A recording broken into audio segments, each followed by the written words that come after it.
Doesn't end there. Senate has demanded answers from the Ministry of Energy over the unprecedented rise in fuel prices. The senators want ministry officials to appear before committee of the whole House, having cast aspersions on the independence of the House committees.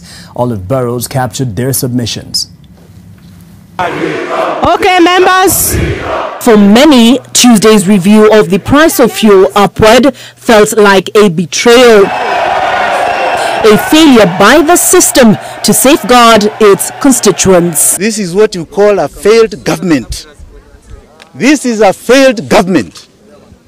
Nataka kusema hivyo. And when I say failed government, sisemi ni executive only, hata hii bunge. Si sheria ilipitishwa kwa bunge. I am depressed this morning because what is it that has necessitated this high increase in fuel? Kerosene plus 12 shillings.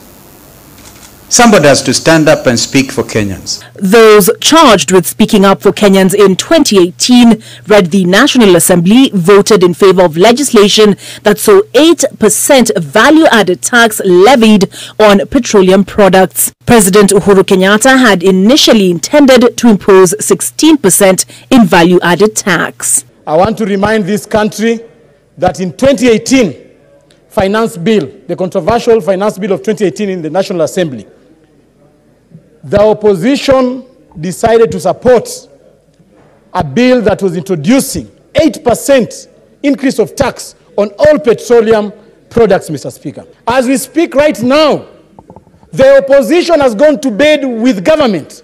Who will check the government, Mr. Speaker? Senators from across the political divide were in agreement that the taxes paid on petroleum are punitive. Mr. Speaker, explain why fuel prices are much higher in Kenya compared to landlocked neighboring countries, yet they collect the fuel from our port in Mombasa, Mr. Speaker.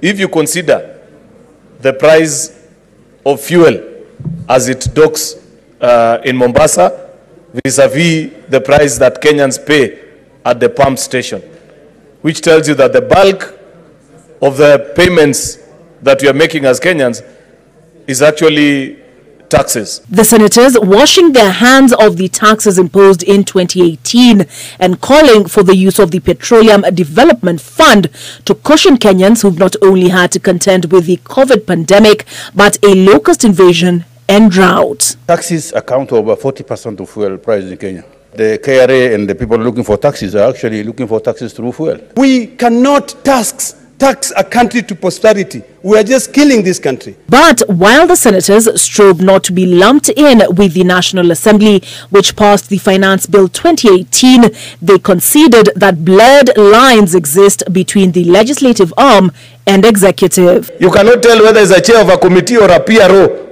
for a ministry. And in particular, Chairman Ephraim Maina. But as the saying goes, actions speak louder than words, and it remains to be seen if the outrage they voiced is purely for the public's benefit, while they remain complicit behind closed doors. This country will stop bleeding when we carry out our oversight role. Olive Burrows, NTV.